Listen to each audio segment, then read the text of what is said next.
نحمده ونصلي على رسوله الكريم اما بعد فاعوذ باللہ من الشیطان الرجیم بسم اللہ الرحمن الرحیم۔ پیارے ساتھیوں، آج جو ہمارے بیان کا عنوان ہے وہ ہے زبان کی حفاظت۔ پیارے ساتھیوں، قرآن مجید میں حق باری تعالیٰ نے سورہ الرحمن میں 4 چیزوں کی حفاظت کے بارے میں فرمایا ہے۔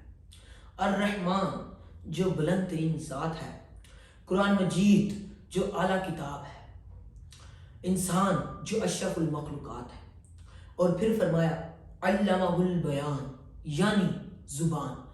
زبان تمام اعضاء کی سردار ہے۔ زبان اللہ رب العزت کی طرف سے عطا کردہ ایک اعضاء ہے۔ پیارے ساتھیوں، زبان تمام اعضاء کا سردار ہے، یعنی جو تمام اعضاء کا جو سردار ہے، یعنی جو آپ الفاظ بولتے ہیں وہ زبان سے بولتے ہیں۔ پیارے ساتھیوں، ان لوگوں سے جا کر پوچھیں جن لوگوں کے پاس یہ اللہ رب العزت کے عطا کردہ نعمت نہیں ہے۔ ان لوگوں سے جا کر پوچھیں جو بول نہیں سکتے کہ اس نعمت کا کتنا بڑا فضیلت ہے، یعنی ہمارے پاس ہے لیکن ہم اس کا صحیح فائدہ نہیں اٹھاتے۔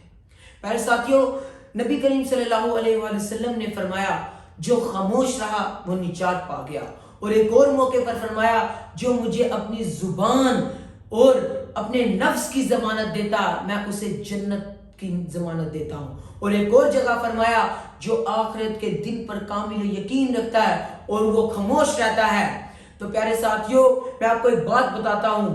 پیارے ساتھیوں، جو تلوار سے لگا زخم ہے وہ ختم ہو جاتا ہے، جو تلوار سے لگا زخم ہوتا ہے وہ ختم ہو جاتا ہے، جو زبان سے لگا زخم ہوتا ہے وہ کبھی بھی نہیں ختم ہوتا۔ تو میرے جو تمام ناظرین، ممبران، جو مرد عورت حاضرین جو اس ٹائم یہ ویڈیو دیکھ رہے ہیں، ان کے دماغ میں یہ شیطان اس ٹائم یہ فتنہ کیڑا ڈالے گا کہ یہ فضول بول رہا ہے، یہ بات فضول ہے، کہ یہ کس طرح ہو سکتا ہے کہ زبان سے زخم لگ سکتا ہے۔ تو میں آپ کو یہ بھی آپ کے اندر سے یہ ایک فطر ختم کر دیتا ہوں کہ پیارے ساتھیوں، جو تلوار سے لگا زخم ہوتا ہے نا، اس پہ ملم پٹی ہو کر وہ ہفتہ، 2 ہفتہ، مہینہ، 1.5 مہینہ، 2 مہینے تک وہ ختم ہو جاتا ہے۔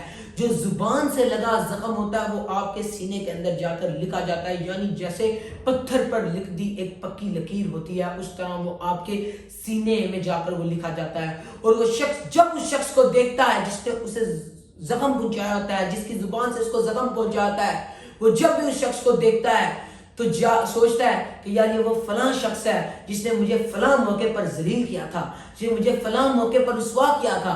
تو پیارے ساتھیوں، زبان ہی وہ چیز ہے جس سے آپ دوسرے شخص کو برا بھلا کہتے ہیں، جس سے آپ گالی گلوچ کرتے ہیں۔ پیارے ساتھیوں، آپ کو پتا ہے جب آپ گالی دیتے ہیں، گالی بکتے ہیں اپنے منہ سے، تو آپ کو پتا ہے کہ آپ کی کتنی نیکیاں ختم ہو گئی ہیں اور کتنی برائیاں لکھ دی گئی ہیں، اور جس شخص کو آپ گالی دے رہے ہیں اس کی کتنی نیکیاں لکھی گئی ہیں۔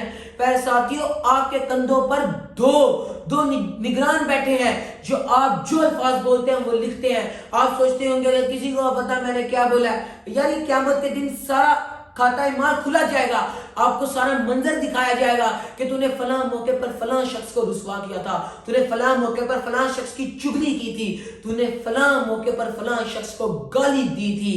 پیارے ساتھیوں، گالی نہ بکو، اپنی زبان کا صحیح استعمال کرو۔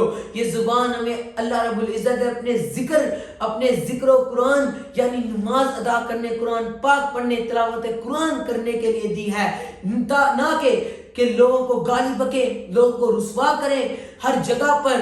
تو میری اللہ رب العزت سے دعا ہے کہ اللہ رب العزت آپ کو اور مجھے اپنی زبان کی حفاظت کرنے کی توفیق